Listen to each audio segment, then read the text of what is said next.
Brahma, Gurur Vishnu, Gurur Devo Maheshwaraha, Gurureva Param Brahma, Tasmai Shri Gurave Namaha.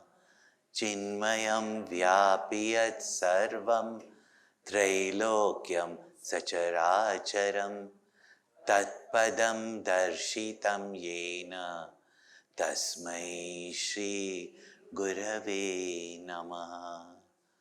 Om Shanti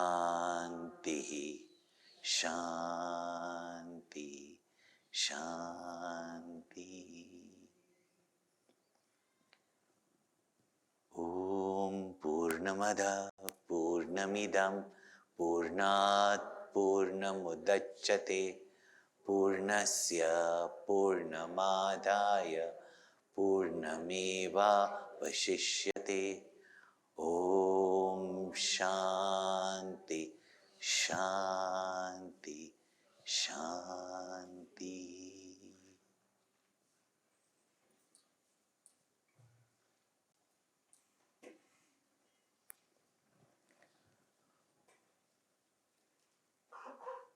Our whole Bharatiya culture, even lifestyle, have all been in a way designed by our Vedic knowledge. This particular Upanishad, Ishavasya Upanishad, and its two verses, two mantras, as the Vedic verses are called as mantras. These two mantras, really speaking, gives us the complete content of the Upanishads, of the spiritual knowledge. Great masters have said that if only these two verses survive, so it's our duty to learn and to pass it on to the next generation. Just these two verses. Even Gandhiji has said that.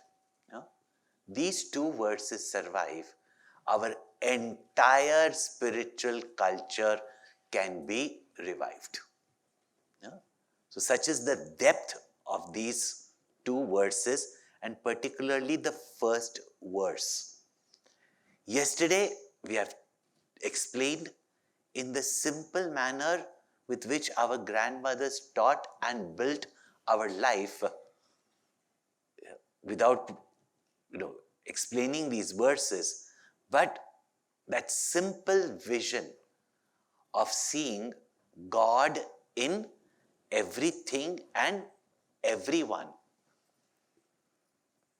Just that simple vision out of common sense, understanding, tradition, or even belief.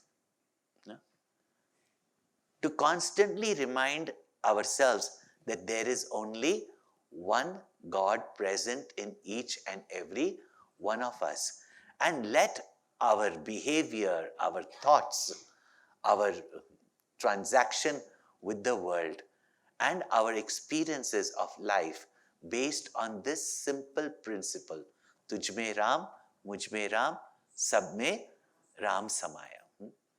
The natural corollary of that is that love everybody. In the Bhagavad Gita, even amongst the qualities of the devotees,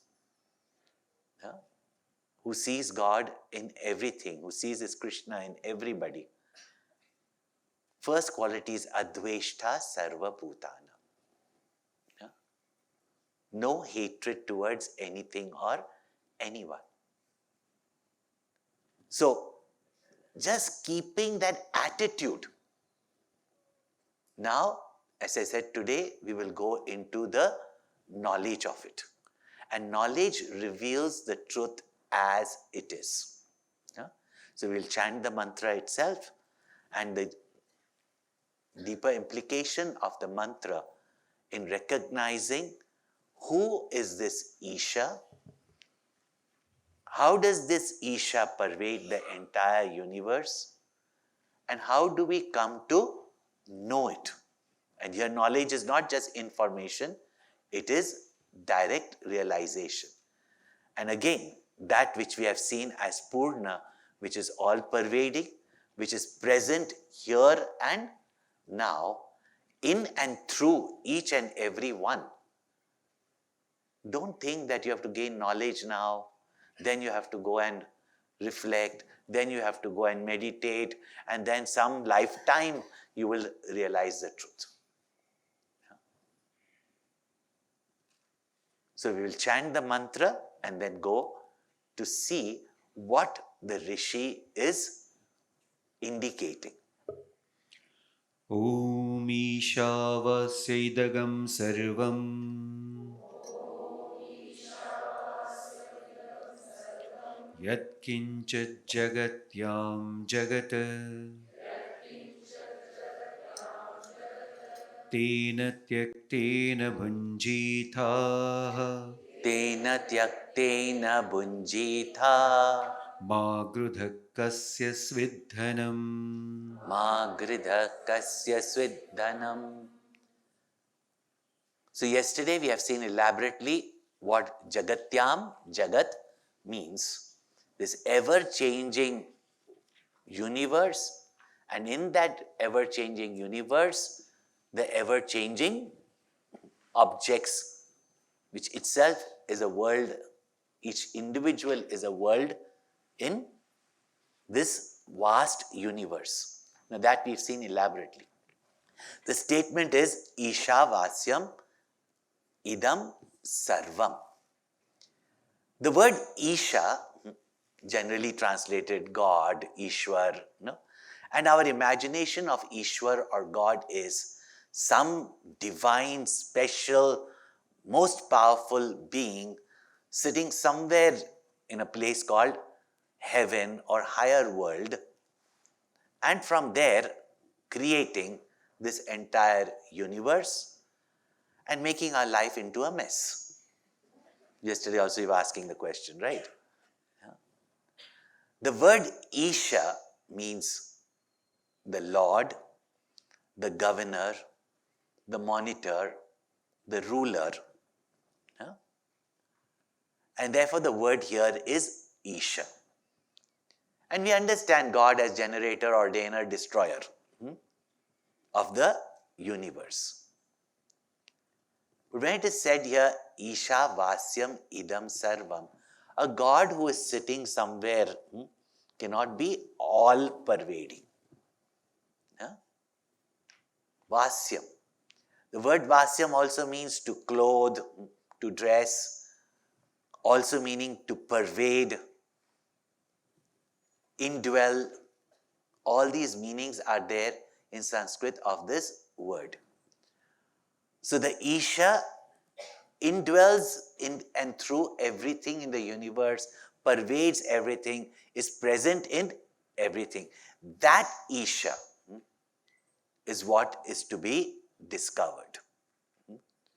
So even in the creator to the creature, one who pervades everything. Now, when you even use the word Lord, King, ruler, no? Who is the Lord, King, ruler, without whose presence really nothing can be organized? When people even ask this very simple question, prove to me God. I don't believe in God. Everything is evolution. Yeah? So it is like, what? I've studied science. Only 8th standard science people remember. Beyond that, nothing much. So how did this creation come about? There was, suddenly a big bang. Now what banged, we don't know. There has to be something from which the big bang arose, right? But there was a big bang. From the big bang we can trace. But what was there before the big bang? What banged? Yeah. What erupted? That science has got no answer to, because that is before the manifestation of the world. So even with all our telescopes and all, we can only talk from the Big Bang, which is also mentioned in the Veda. So there was a Big Bang in what? In a gigant from which thousands of universes, came out. Can you imagine how big that mass could be? It cannot be a big mass. Oh no, it was a point of intense density. Now this is science. Even if you don't understand, don't worry. Yeah. Not that I'm showing off my science, but but when your children come up to you and tell you, I'm scientific, I'm atheist, you teach them a little bit of science and they look at, my parents know so much. Yeah, so a little bit, and I'm also trying to impress. It's okay. Yeah? I was a student of science and I've studied physics and I've studied cosmology. Yeah. Today also I read journals of it. So there was this Big Bang, and then from that, millions and billions of gaseous masses from which so many galaxies were created, and amongst that so many galaxies, one Milky Way. Why Milky? Because you see it like a, milk that the child throws off, There was a time in Sidhwadi you could actually see the whole tail of the Milky Way. That brilliant. Now there are so many lights from down here. The upper lights have diminished. And in that Milky Way, amongst billions of stars, one little medium-sized star, whom we call as sun, finally got formulated in billions and billions of years, got formulated as the sun. And one day a beautiful comet flew by. I mean, let's make it a little bit more interesting for children to learn science, right?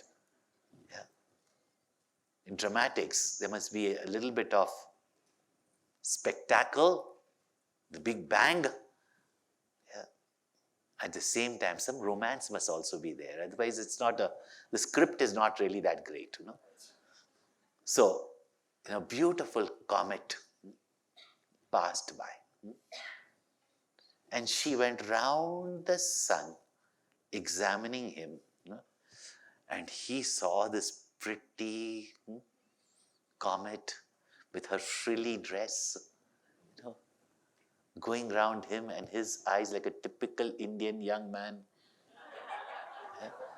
That's why he started rotating also, started rotating and then started looking at her. And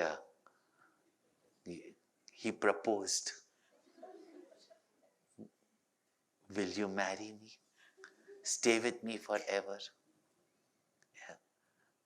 But unlike fairy tales, she said no. And she went away. And his heart broke into 9 pieces, running after her. And the 9 planets was created. 9 planets were created. Yeah. Amongst that, one planet, which was such a distance where the temperature was right, atmosphere got created, and in that atmosphere, water was created, and in the pressure of the water, some of these, chemicals combined together to create the first amino acid. Now, if you don't know about it, don't worry. I know some of you never studied science in school or paid attention, but amino acid. And this amino acid then combined, and they had a tango with each other and created the DNA, RNA. And if you don't know what RNA is, if you have the recent American vaccine, you would have heard the word RNA. Yeah. So DNA, RNA, all that got created, and then it grabbed to itself some plasma and became the first unicellular animal, and proof of it still exists in India. And all of you NRIs who come to India and then go and eat momos outside. Yeah. Yeah. You get your great, great, great, great, great, great ancestor within you, from which you have evolved. It's called as Delhi belly.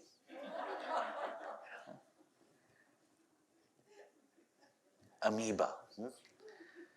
And these amoebas, they ate that, but suddenly they realized alone you can't. So they had a collaboration, yeah, and they created a corporate, and they combined together to become more complex organisms, and then they evolved certain organs within themselves, and these, now so many of these bigger organisms, they need food, so they started going up, up, up, up, up, up, up, and as the pressure became less, they became bigger, bigger, bigger, bigger, bigger, and then you had all the aquatic creatures that evolved from them. Now how different aquatic creatures evolved from the same amoeba, it's questionable, but you don't question science, right? No? Religion is fanaticism, science is super fanaticism, right? You're supposed to believe what you are told. What is the proof of it? Well, that's how it should have been, no? Okay, so slowly, different. Then, of course, the waters became quite competitive. So some jumped out of the water, became the amphibians. These amphibians were drying up very quickly, so they developed scales. They became the reptiles. Some of them tried to climb over trees, and then going up the tree and down the tree was very difficult. So they jumped from one tree to another and started developing wings and became birds. Some remained on land, and slowly, they evolved into mammals. And among some mammals, they became apes. And among some monkeys, एक बंदर, पूछ कटवाकर, मूछ मुंडवाकर, बन गया मनुष्य, became a man. This is evolution. Why do we need God? It's like saying that the metals and stones of this watch all gather together to give you precise ticks of moments without any intelligent creature creating it. You take pride, oh, I created AI. Why did you create it? It would have evolved anyway, right? Yeah.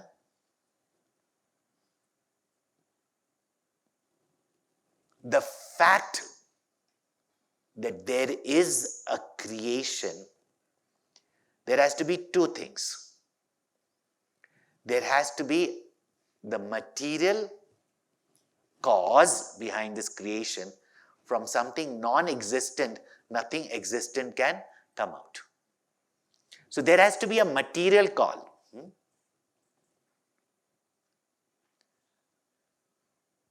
Then there has to be an intelligent cause or efficient cause, and there are also an instrumental cause. So there is the mud, there is the pot maker, and there is the potter's wheel with which the potter creates the pot. Now, since we see this kind of creation, in general, anybody with common sense will think that there is an intelligent and a creation with such laws, such beauty, such power. So the cause must have all that. And there also we think that there must be three causes. There was a material, there was an intelligent super being, far super than Superman, a super being, and with some instruments must have created or designed this entire universe. This is how we understand about God. But that itself gives us an evidence that there has to be an intelligent creator. Now, if you say that there were these three, I'm taking all the theories of God that is there, If there was these three, then they would be limited in space. They would be limited in by another object, and they would be then limited in time also. So they three become products, they become effect. What is the cause of even that?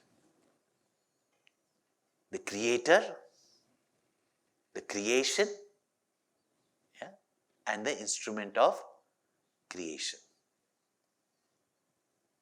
And that was said in the first verse as Purnamadaha.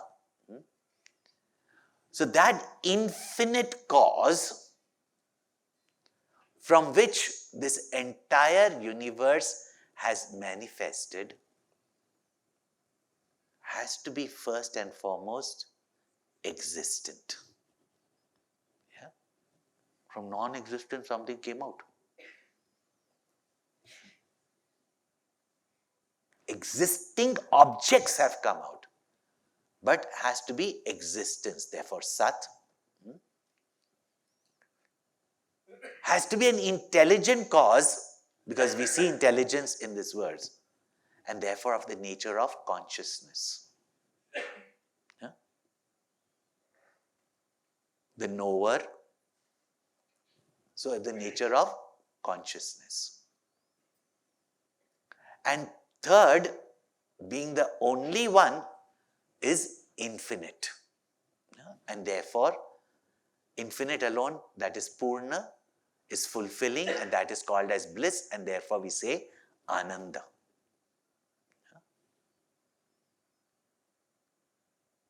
And from that one infinite, if the whole universe has come, we have seen that where the nimitta upadan karan, when the efficient as well as the material cause is one and the same,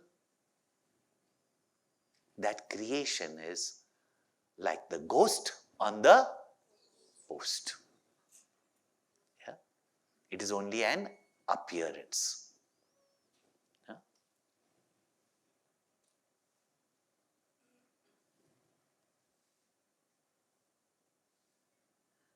So that intelligent cause, okay, God created the creation out of himself. Created out of himself. Just like curds come from milk, or a tree comes from a seed. The cause perishes to become the effect, or changes to become the effect. Now, if it changes to become the effect, which means the cause has changed, means the cause is dead. Therefore, they say, of course, there must have been a God who created this world, but that God is now dead. Or that God has become this creation. But the infinite cannot undergo any change, and that which is unborn can never change or perish or die.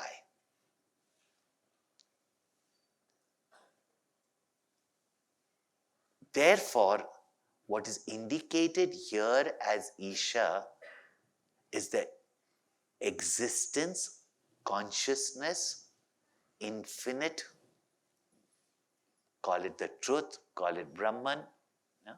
The infinite is called here as Isha. Yeah? And Ishavasyam idam sarvam. I said this word Vasyam, one means that it pervades, that's a statement of fact. Or is the indweller, the essence behind everything. Just like gold is present in all the ornaments. Right? But I said it's also a statement of instruction. Yeah. As we said yesterday, there's nothing wrong with the Srishti. There's something that we have to correct in our drishti. Now our attention, and how does our attention take place? Until and unless you make a thought. Now there may be objects lying here. Do you see all of them? Now if I bring our attention to that bug that is walking, a ladybug. Why they call it a lady? Because there could be a male also, but quite well dressed. Generally in bugs and all that, the men are well dressed. But anyway, it's a ladybug or a male bug. No, there's a ladybug, red ladybug there. Now until and unless a thought of that ladybug takes place, you don't have the experience of the ladybug. Is it not? And that thought is recognized by what? I am conscious of that thought. Then the knowledge, the experience of that bug takes place, and we know of the existence of that bug. If your mind were not to register it and you were not conscious of it, it is not recognized. Now this is a very subtle way where it has been explained. But now let me explain it in a very simple way. What does it mean? Now,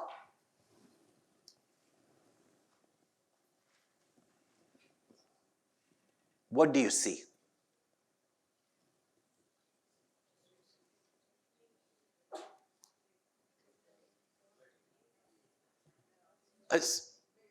I'm not a magician. I'm not going to change it into a frog or something. A coaster, or a plate, a steel plate, right? So what do you see now? A steel plate, right? Now what is there? Nothing. For me it means everything, my hand.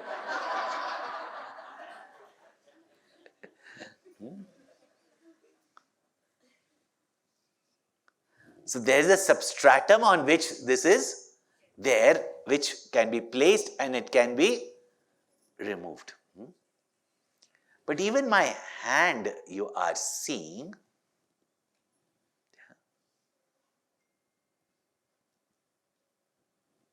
you saw this coaster. Could you see it without light in this room? No, isn't it? That all pervading light, because of which you can see this coaster as well as the hand. When your attention was on the coaster and I removed the coaster,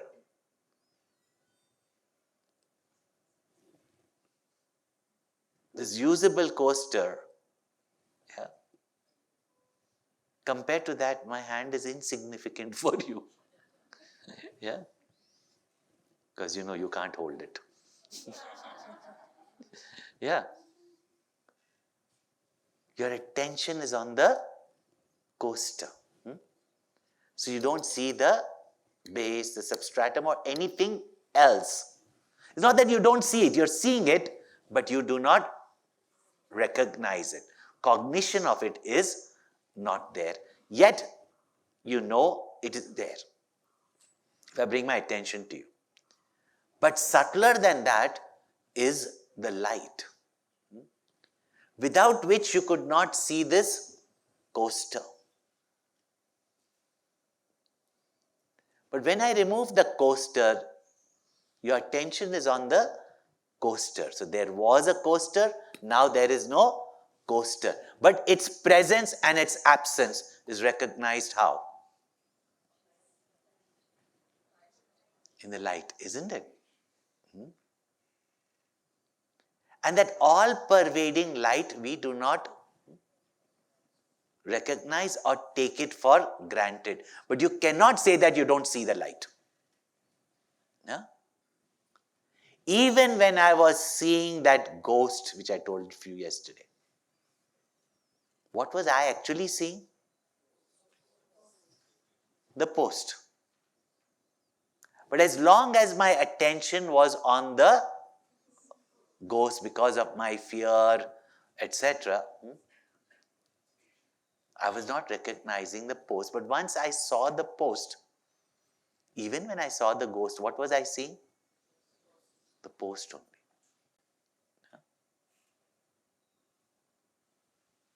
Therefore, this whole universe, which we say is a projection, and projection, is there in inert things? Or only a conscious being can project the world? Om Purnamada Purnamidam Purnat Purnamudachyate Purnasya Purnamadhaya Purnamevavashishyate. Om Shanti Shanti Shanti. Hari Om Shri Gurubhyo Namaha. Hari